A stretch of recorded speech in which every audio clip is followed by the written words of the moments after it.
Right now, if the temperature outside hits 110 degrees, most of us do the same thing. We go inside and we turn something on.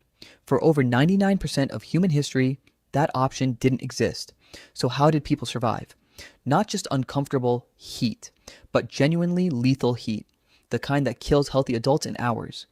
Using nothing but biology, architecture, and behavior, that's what we're breaking down today. Here's something that surprises people. Historically, heat has killed more people than cold. That sounds backwards. Cold gets all the survival horror attention: frostbite, hypothermia, explorers freezing in the Arctic. But heat is sneakier and in some ways more dangerous because the human body has a hard ceiling. You can always add more layers against cold. Against extreme heat and humidity together, there's a point where the body simply cannot cool itself no matter what it does. A threshold researchers call the wet bulb limit, where sweat stops evaporating because the air is already saturated. So this wasn't a minor discomfort our ancestors were dealing with. In the wrong conditions, heat could kill in a matter of hours. And yet humans didn't just survive in hot climates, we thrived in some of the hottest places on Earth for tens of thousands of years. How? It starts with something most people don't think of as an adaptation at all: sweat. Here's the twist most people miss. Humans are, biologically, one of the best built mammals on Earth for shedding heat. Not despite losing our fur, because of it. Most mammals cool themselves mainly by panting. Humans took a different evolutionary path. At some point in our lineage, most likely tied to early Homo becoming persistence hunters, chasing prey over long distances in open, hot savanna, our ancestors evolved a body covered in eccrine sweat glands and lost most of our body hair to let that sweat evaporate efficiently. That combination, minimal fur, dense sweat glands, an upright posture that reduces direct sun exposure on the body, made early humans exceptional endurance animals in heat. We couldn't outrun a horse in a sprint, but over hours, in the heat of the day, when four-legged prey had to stop and pant, humans could keep moving. So biology gave humans a head start. But biology alone doesn't explain surviving the hottest deserts on Earth. For that, our ancestors needed strategy. Here's the simplest, oldest heat survival technology humans ever developed. And it's not a tool at all. It's timing. Across nearly every hot climate culture in history, from the Mediterranean to Mesoamerica to the Sahel, you find some version of the same rule. Work hard in the early morning and late afternoon, and rest or retreat into shade during the hottest hours of the day.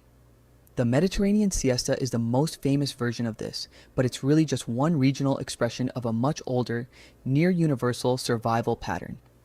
Don't spend energy fighting the hottest part of the day, avoid it. This wasn't laziness, and it wasn't culture for culture's sake. It was thermoregulation, encoded into daily schedules, religious practice, and social norms, long before anyone understood the physiology behind why it worked. So timing solved part of the problem, but you still need somewhere to retreat to. And that's where things get architecturally clever. Here's a genuinely surprising fact. Some ancient societies were engineering functional refrigeration without electricity thousands of years ago. In ancient Persia, engineers built structures called yakchals, tall, conical clay towers that used evaporative cooling and wind capture to store ice through brutally hot summers in a desert climate. Some are estimated to date back over 2,000 years. That's the extreme example. But far more common, and arguably more important, was ordinary architecture built with heat in mind by default. Thick mud brick or stone walls, common across the Middle East, North Africa, and the American Southwest, act as thermal mass, absorbing heat slowly during the day and releasing it slowly at night, which keeps interiors far more stable than the outside air. Narrow, shaded streets in cities like those of the ancient Indus Valley, civilization, limited direct sun exposure at ground level.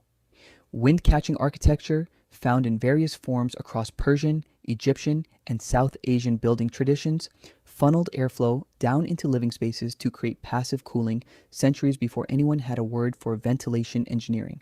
None of this required advanced technology.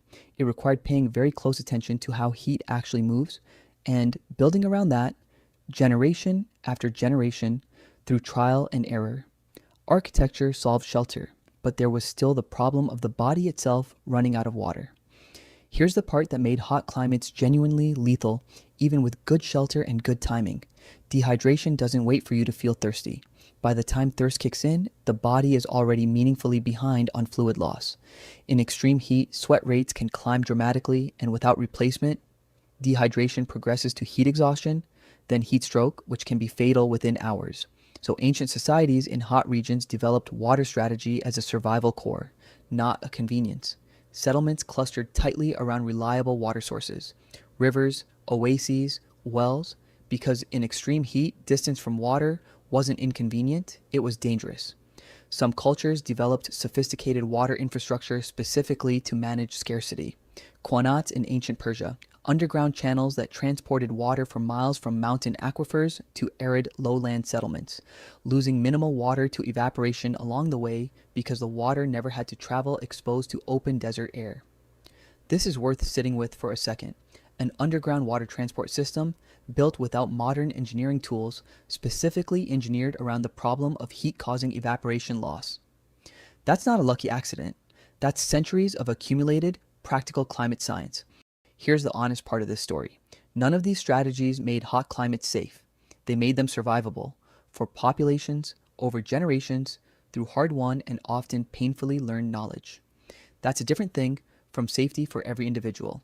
Historical and archaeological evidence suggests that extreme heat events did kill people in the ancient world. The very young, the elderly, and anyone caught without shelter or water when conditions turned. Precise numbers from deep antiquity are hard to reconstruct, since ancient records rarely categorized cause of death the way modern epidemiology does. But drought and heat stress are consistently linked in the archaeological and historical record to periods of population decline, crop failure, and in some cases the weakening or collapse of settlements in marginal desert and semi-arid regions. So this isn't a story where ancient humans figured out heat and solved it completely.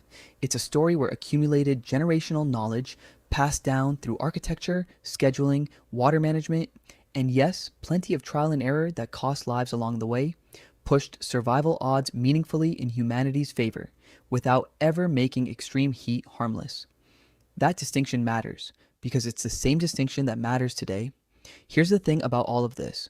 Almost every strategy we just covered, scheduling around peak heat, thick-walled architecture, passive ventilation, clustering near water, still works. They're not historical curiosities.